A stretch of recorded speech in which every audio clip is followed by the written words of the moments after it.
She had $13.42 left in her account, and a 4-year-old asleep in the back seat, and no idea where they were sleeping that night.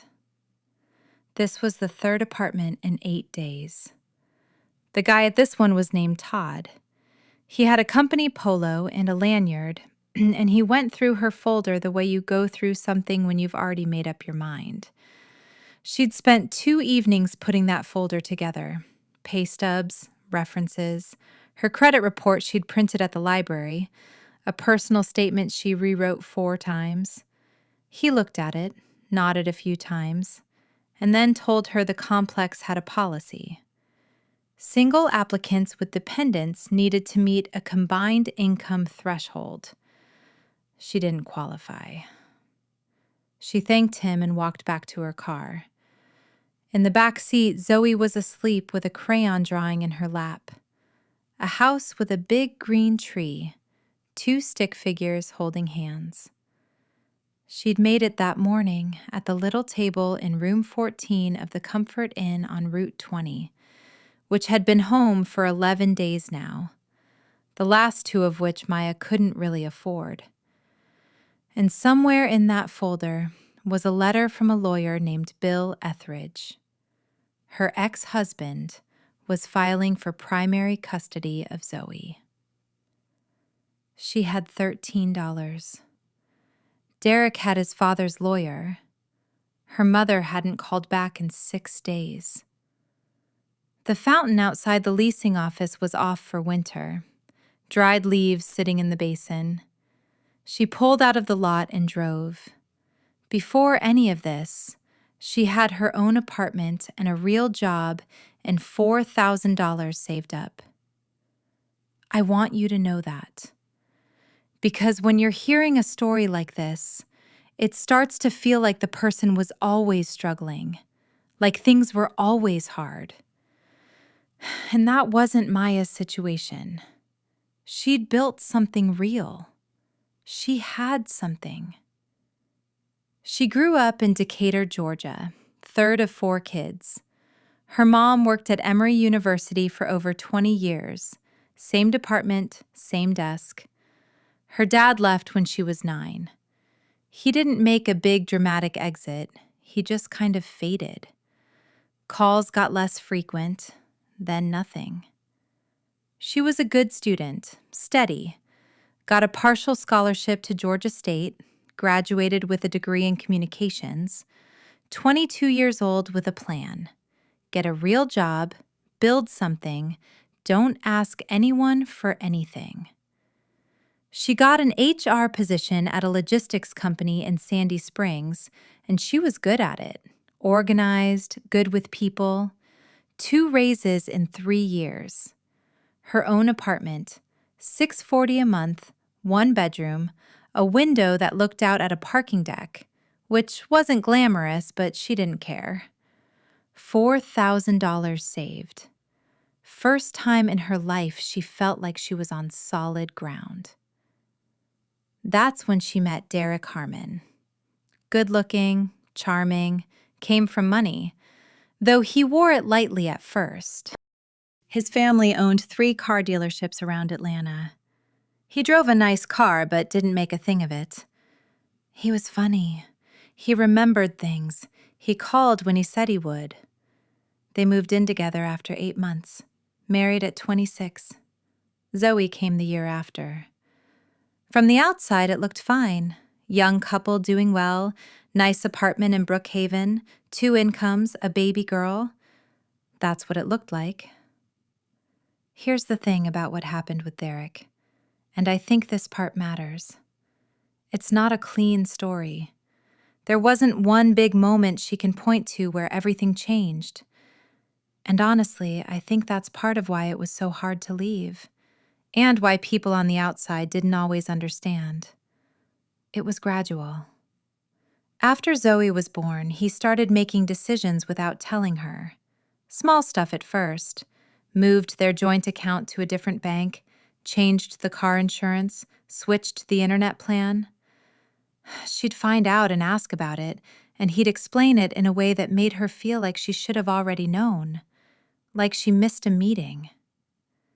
Then came the conversation about work. Zoe needed consistency, he said. He made enough for both of them. And she was tired. She was genuinely exhausted, and part of her wanted to slow down. So she went part-time. And after that, things just kept shifting. She looked up one day and realized she hadn't had lunch with a friend in 4 months. Her paychecks barely covered groceries. Her name wasn't on the lease. It had always been Derek's. It just hadn't seemed to matter before. She stopped having strong opinions about things because having an opinion meant a long, calm conversation where Derek explained why her opinion wasn't well thought through. And somehow those conversations were worse than a fight would have been. She was 29, $700 in an account she still had access to, a 2-year-old daughter, no plan. Zoe's second birthday was at the Harmon family home in Alpharetta. Big house, caterers. Derek's mom had a photographer there.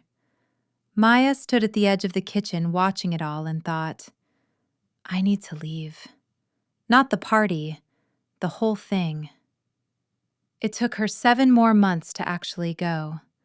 She used that time, opened a new account at a different bank, saved cash from grocery money, 20 here, 40 there, folded up in the zipper pocket of her winter coat. She kept a folder on her laptop, pay stubs, bank records, a few of Derek's emails, the ones where the calm slipped a little, where the wording was more revealing than he probably intended. She didn't know exactly why she was saving all of it, just a feeling. She left on a Tuesday in March. Derek was at work, Zoe was at daycare. Maya grabbed Zoe's car seat, 1 bag each, the folder, and $820 she'd saved over 7 months. Drove to the Comfort Inn on Route 20. $62 a night. She had 13 nights. Derek called that evening, and he was calm. I keep coming back to that word. Not angry, not yelling. Calm. He asked where she was. She said she'd left. He was quiet a moment, then he said, Okay, give yourself a few days.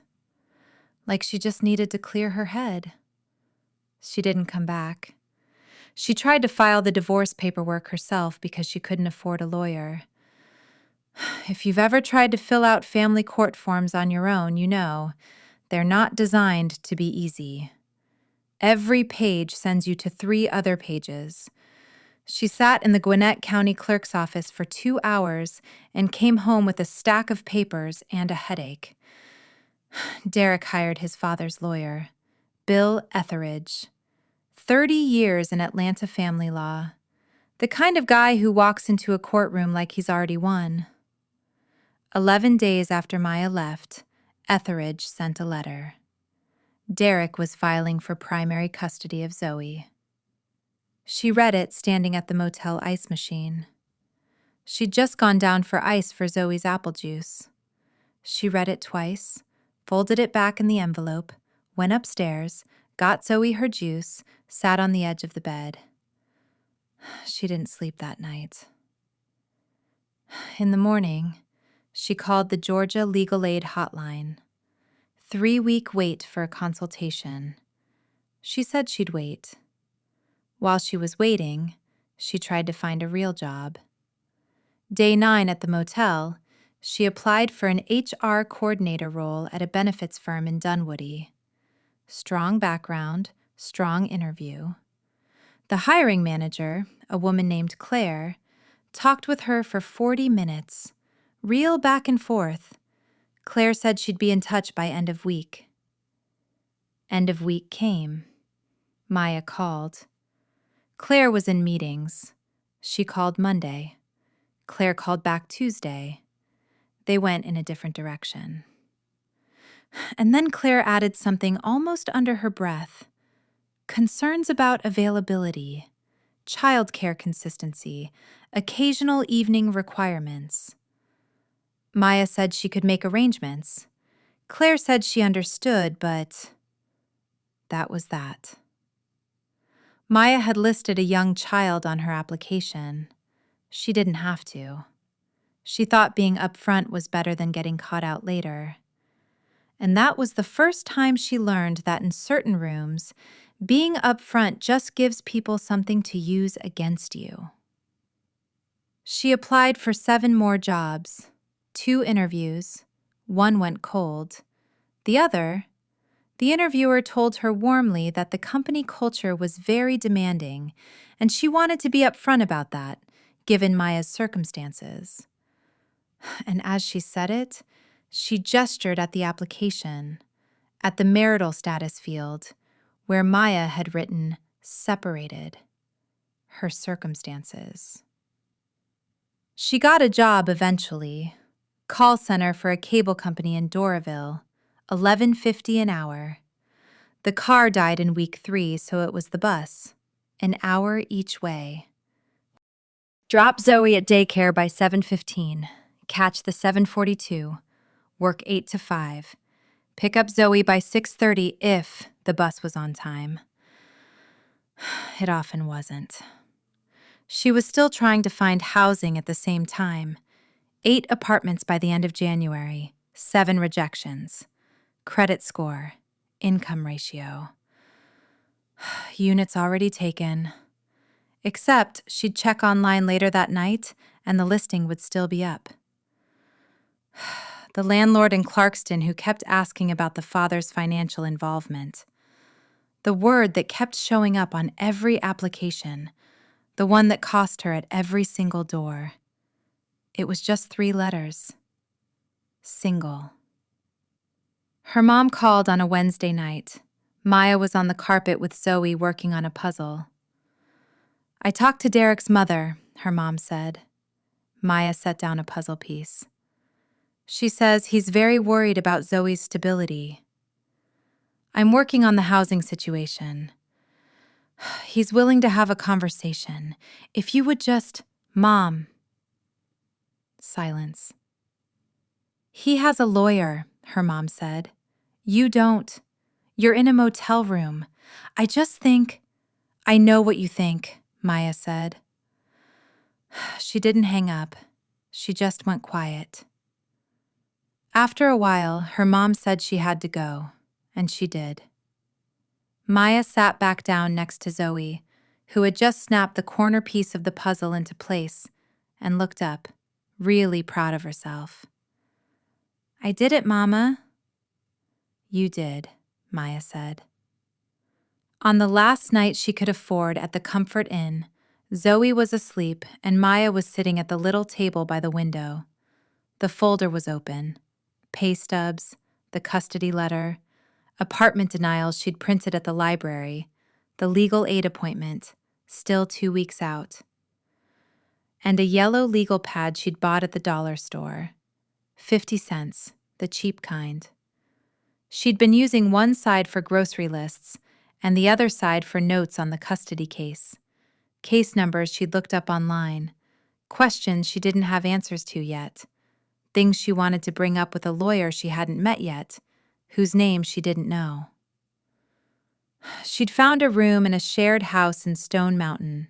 A woman named Donna, 2 kids of her own, $600 a month including utilities. Not an apartment, a room. But it wasn't $62 a night either. Zoe had been working on a new drawing all week, adding to it a little each day. Same house as before, big green tree, 2 stick figures. But now there was a third one, taller, standing off to the side, holding something. A briefcase maybe, or a lunchbox. Maya couldn't quite tell. She'd asked Zoe about it that afternoon. Who's that? That's you, Zoe said. What am I doing? Going to work? Like it was obvious. Maya looked at the drawing for a while. It's really good, Bug. I made the tree bigger, Zoe said. It needed to be bigger. Maya folded the drawing and put it in the folder, between the pay stubs and the custody letter. Then she turned off the light. The house on Greenbrier Lane smelled like fabric softener and old carpet. Donna Richardson was 51, no nonsense, said exactly what she thought with basically no delay. She worked nights at a distribution center. Her kids, Marcus and Alicia, were 8 and 11. Maya almost never actually saw her.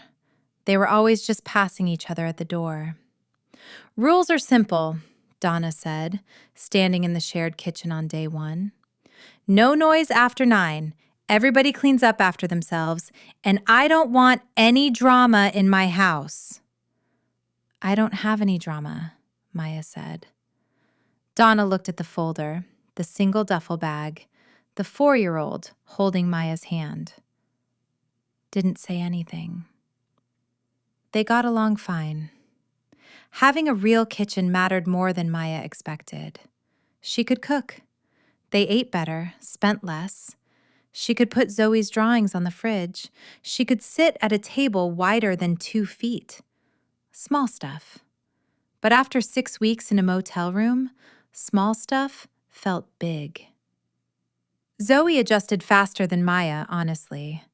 By the end of the first week, she and Marcus were sitting at the kitchen table doing homework together like they'd always done it. Donna saw it from the doorway one evening and didn't say a word, but Maya caught the look on her face. The call center job was exactly what you'd expect, 60 to 90 calls a day. Most of those people were already frustrated before they even dialed. You were supposed to stay warm and apologetic regardless of whether any of it was your fault. And none of it ever was. They tracked your stats, tracked your bathroom breaks. 3 minutes late back from lunch, a flag went up in the system. Maya was good at it anyway. She figured out pretty quickly that most people on complaint calls just want to feel like someone is actually listening. Not a script, not hold music, just heard. She got good at giving people that. It didn't even cost her much. She'd been learning how to make herself heard, or not be heard, for years. After 4 months, her supervisor Gerald put her name in for a team lead position. $2 more an hour. She applied. The job went to a 24-year-old named Kevin.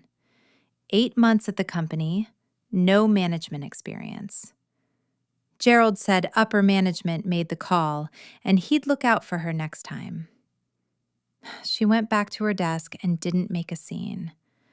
But she found the compliance officer at the parent company, not the regular HR department, a separate office, and filed an informal inquiry about the promotion process. Just questions, not a formal complaint yet. Nothing happened. 2 months later, Gerald told her they were restructuring the team. Her role was being reclassified as part-time. She knew exactly what this was. She filed the formal complaint. 30 days, nothing. Then HR called her in for a meeting about her fit with the team environment. Very professional, very vague. The kind of meeting where everyone's polite and nothing gets said. A month after that, she got a letter. Position eliminated in restructuring. They wished her well. She filed for unemployment and started applying for jobs again. The legal pad was still on the kitchen table. Her legal aid appointment finally came through. Patricia Huang had a narrow office on Pryor Street, in a building downtown that felt like it used to be something else. Paper cup on the desk, files stacked everywhere, the kind of organized mess that means someone actually knows where everything is. Maya brought the folder. All of it. Pay stubs, custody letter, apartment denials, the restructuring letter, everything. Patricia went through it carefully, asked questions when she needed to, kept moving when she didn't. Then she got to the margin notes. "You put this together yourself?" "I didn't know what was relevant," Maya said. You got it right. She picked up one page. These notes in the margins, yours? Yeah. Maya had written down a case number she found on the legal aid website with a note about how it might connect to Derek's residency argument. Patricia looked at her. Why are you working at a call center? Because that's what I could get. Patricia took the case. No charge. She laid out what they were working with. Derek's lawyer was experienced but stretched, and the main issue was stability, not just claiming it, documenting it. They started meeting every 2 weeks. Patricia wrote on yellow legal pads during their sessions. Not really notes, more like maps, connecting things with lines. Maya started doing it too. Not at the meetings, but after. Late at night at Donna's kitchen table, Zoe asleep down the hall. She'd write out Derek's argument on one side, and then below it, she'd pick it apart. Not emotionally, legally. What couldn't be proven, what the counter documentation would need to show.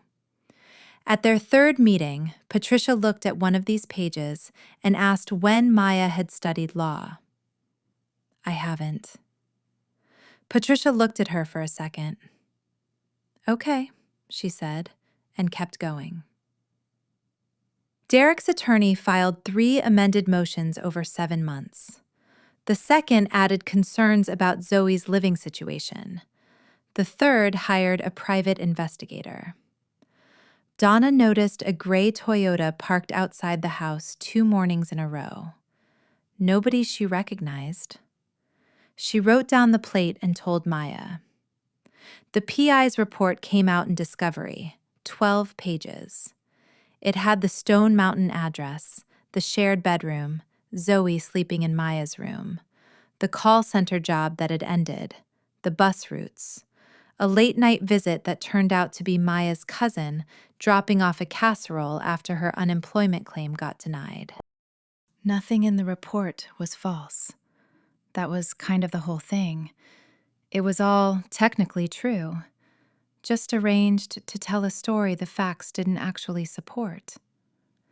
Etheridge presented it in family court in November. Calm, measured. Words like unstable and transitional and uncertain trajectory. Maya had a new job offer letter, HR coordinator at a healthcare nonprofit in Decatur, which she'd gotten 2 days before the hearing. Patricia had everything ready. The judge didn't give Derek primary custody, but she put a temporary arrangement in place. Alternating weeks, follow-up hearing in 6 months. In the hallway after, Patricia sat down next to her. He didn't get primary. You held it. For 6 months, Maya said. 6 months is time. What are you going to do with it? It wasn't a rhetorical question. Patricia didn't really do rhetorical questions. Maya said she didn't know yet. She knew. She started looking at law schools that same night. Not seriously at first, more like reading about something you're not sure you're allowed to want. Georgia State had an evening JD program, 3 years to finish. She'd be 35 when she got out. Then she looked at the cost and closed the laptop, opened it again the next day. There were scholarships, not many, not easy to get, but they existed. She found 2 for non-traditional students with dependents. Both needed essays. She wrote the first one in one long night at Donna's kitchen table, the legal pad full of crossed-out sentences. She sent out 3 applications, got 1 interview, then a letter. Around the same time, Patricia got a call from someone running a legal advocacy nonprofit. They needed someone with real first-hand experience in the family court system and a genuine aptitude for legal thinking. The scholarship wasn't full, but it was enough. Maya got the call on a Tuesday morning. Zoe was eating cereal at the table. She turned toward the window when the woman said the number. She didn't want Zoe to see her face. There's a night she talks about sometimes. Not in interviews. Those answers get smoother over time, shaped into something that sounds like a lesson. But in real conversation, with people she actually trusts. It was before the scholarship, before the new job, the night after Derek's PI report had been filed and she'd read the full thing. She was at Donna's kitchen table at midnight. House quiet, everyone asleep, legal pad open, trying to figure out how to contest the report piece by piece. And then she hit page 8. There was a line about Zoe's sleeping arrangement. Child sleeps in shared adult space with no designated sleeping area of her own. She put the pen down, sat there for a while. She thought about calling Derek, not to get back together, just to stop. If she agreed to his terms, Zoe would have her own room, stable address, good school. Derek would get what he wanted and the whole thing would end, and Maya could... What? She sat with that for a while, too. Around 1 a.m, she heard small footsteps in the hall. Zoe came into the kitchen in her pajamas, hair flat on one side, squinting at the light. Mama. Hey, Bug. Go back to sleep. She came over anyway, climbed into Maya's lap like it was just a given, the way little kids do. Are we going to be okay? She said it flat, half asleep. Maybe she heard something through the walls, or had a dream, or just... You know how kids sometimes just sense things. Maya held her. Yeah, she said. We're going to be okay. She didn't know if that was true, but she said it like she meant it, because that's what you do. And Zoe took it, leaned back against her chest, and was out in under 2 minutes. Maya sat there another hour, didn't call Derek, closed the legal pad, went to bed. The short version of the next 3 years is she went to law school, it was hard, she got through it. The real version is that she went to law school and her life kept being her life the whole time. Georgia State, evenings, 3 nights a week. She kept the healthcare job during the day. Her supervisor, Trey, covered for her more than he had to. Zoe was 5, then 6, then 7. Maya was up at 5:30 every morning, in bed after midnight almost every night. About 5 hours of sleep a night, give or take, for roughly 900 days straight. That does something to you that's hard to explain if you haven't done it. The alternating weeks with Derek never really got easier. She'd get through the first couple of days being productive, then hit day 3 like a wall. House too quiet. Zoe's bowl on the right side of the table, empty. Second year, she moved to a 1-bedroom in Clarkston, her own place. Mr. Okafor, the landlord, was a retired teacher who'd been denied a mortgage twice and understood exactly what that meant. He fixed things without being asked twice. She put Zoe's drawings on the fridge. Green tree, 2 stick figures, the taller one with the briefcase. Third year, Derek filed his 4th motion. This one nearly worked. He had a new girlfriend, stable income, a townhouse in Forsyth County. He had documentation showing Zoe's grades had dipped during Maya's custody weeks, which wasn't the whole story. It had to do with a specific teacher and a specific stretch of the curriculum. But on paper, it looked the way it looked. Maya stood up in that courtroom and argued the case herself. Not because she had no representation. Patricia was right there. But Patricia had said, in that quiet way she said things that mattered, "You know this better than I do." So she stood up. 22 minutes. She walked through the grade records with full context, presented her employment, her law school enrollment, Zoe's pediatrician reports, letters from Zoe's previous teacher, the one before this year's, the one who actually knew them. She went through every line in Etheridge's filing. The judge looked at her. "Miss Collins, are you currently enrolled in law school?" "Yes, Your Honor. I finished my final exams in April." A pause. "Counsel has no further objection?" the judge said to Etheridge. He looked down at his folder. "No, Your Honor." Motion denied. She didn't react in the courtroom. She waited until the hallway. Patricia handed her a coffee from the machine by the elevator. She took it with both hands. "April," Patricia said. "April," Maya said. The bar was in July. She sat in a convention center in downtown Atlanta with 412 other people and worked through 2 days of the bar exam. 6 hours of multiple choice, essays, performance tests. And for those hours, she wasn't thinking about Derek or the custody schedule or anything outside that room, just the work in front of her. She said later it was the most quiet her mind had been in 3 years. Zoe was with Derek those 2 weeks. Maya went home each night to an empty apartment, heated soup, watched TV for the first time in months. Wednesday night, she fell asleep on the couch at 8:30 with the bowl still on the coffee table. Results came in November. She was at work when the email hit. She asked Trey if she could step out for a minute. He said go.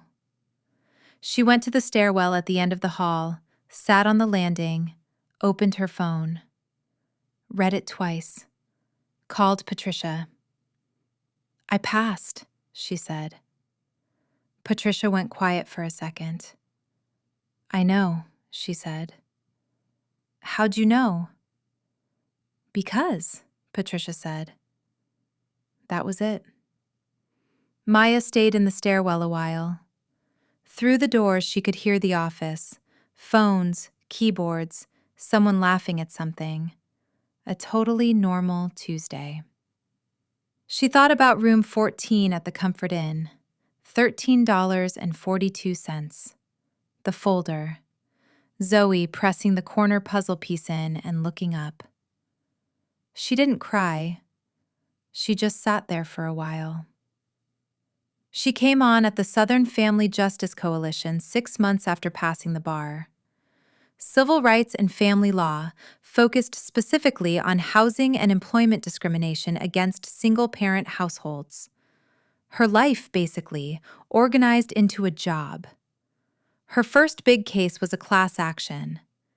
18 plaintiffs, all single mothers, all with documented housing denials from the same property management group across 5 Atlanta counties. The group had an unwritten policy, flagging single-parent applications at a higher income threshold than everyone else. Effectively, to qualify for the same apartment, a single mother needed to show about double the income a 2-adult household needed. Maya had been turned away by 3 of those properties. She worked the case 14 months. Depositions, document review, prepping the plaintiffs, kept a legal pad, yellow, dollar store, open on her desk every day. Not grocery lists anymore. The case settled in March. 18 families, policy changes at 62 properties, $430,000 in back compensation. Not a landmark ruling, not front-page news, but real. 18 women who could point to a moment and say, something changed because we showed up. She couldn't pin down the exact moment she knew this was the right work. Maybe it was when a plaintiff from Marietta kept apologizing during her deposition for being too emotional about losing her apartment. And Maya stopped the recording and told her she had nothing to apologize for. That her being too emotional about losing her apartment was the whole reason they were in the room. Maybe it was the first time she typed "pattern of discriminatory practice" in a brief, and felt those words land not as legal language, but as an accurate description of something she'd actually lived. Maybe it was one of the 18 calls where she told a woman the check was on the way. Probably all of it. Zoe is 12 now. 7th grade, plays soccer, has very strong opinions about music. She went through a coral reef phase in 5th grade that never fully ended. Still reads about it, still talks about it, still somehow brings it up at dinner. She still draws. She does landscapes mostly now, detailed ones with water. But there's one on Maya's fridge from when Zoe was 9, a birthday present. Same house, same big tree, same 2 stick figures out front, 3rd figure standing off to the side, holding something. Except this time the figure's hand had something yellow in it. A piece of paper. Or a folder. What's she holding? Maya asked when she unwrapped it. Her case, Zoe said, like it was the most obvious thing in the world. Maya framed it. Patricia retired 2 years ago. Small gathering at the office. She said no to cake, said office cake always tastes like obligation. Maya gave a short speech. Just the truth, that Patricia had handed her a yellow legal pad at the right moment and let her work. After, they sat in the near-empty office waiting for an Uber. Did you know? Maya asked. That first meeting. Did you see it? Patricia thought about it for a second. I knew you were going to make me work harder than most, she said. That's not what I asked. She smiled. Yeah, I knew. The Uber was almost there. You know what the actual thing was? Patricia said, pulling on her coat. It wasn't the research. A lot of smart people do research. It was the folder. That's what it was. Why the folder? Because you were already building a case before you knew what case you were building. Before you knew who you needed to convince or even what you were arguing, you were already collecting. She pushed through the door. Some people do that. Most don't. She got in the car. She drove past the Pines at Lanier last winter. Not going there. Just on the way to Zoe's soccer game, different route because of a detour. They passed the sign, the entrance, the fountain. It was running this time. She'd never seen it with water in it. She slowed down without really meaning to. Why are you slowing down? Zoe asked, not looking up from her phone. I used to come here when you were little. For what? She looked at the parking lot. Same spaces, same landscaping. I was trying to rent an apartment here, she said. They said no. Why? They didn't like that I was on my own. Zoe looked at it for a second. Just a regular apartment complex, nothing special. Their loss, she said, and went back to her phone. Maya pulled back into traffic. She has a small office now, 3rd floor, window facing Pryor Street. A legal pad always open on the desk. She goes through 3 or 4 a year, fills them front and back, puts the finished ones in a box on the shelf. 11 boxes now. She stopped counting. She's working a new case. School enrollment discrimination. Kids from families in unstable housing getting pushed into lower resource schools based on where they're staying that month. More complicated than the housing case. More jurisdictions. She'll be at it for a while. Commute is 22 minutes. Zoe takes the bus to school. They have dinner most Tuesdays, pasta usually. They talk about coral reefs. She got a window this time, 3rd floor. It doesn't look out at a parking deck. She doesn't think about the $13.42 much anymore. Not because she's forgotten it. It's more like it's just become part of her. Part of the thing she was building, I guess, even before she knew she was building it. Patricia called it building a case before you know who you're arguing to. I think about that a lot. I think there are people right now sitting at a kitchen table at midnight with a folder they've been adding to, not because someone told them to, not because they had a plan, but because some part of them already knows they're going to need it. They just don't know what for yet. They're building something.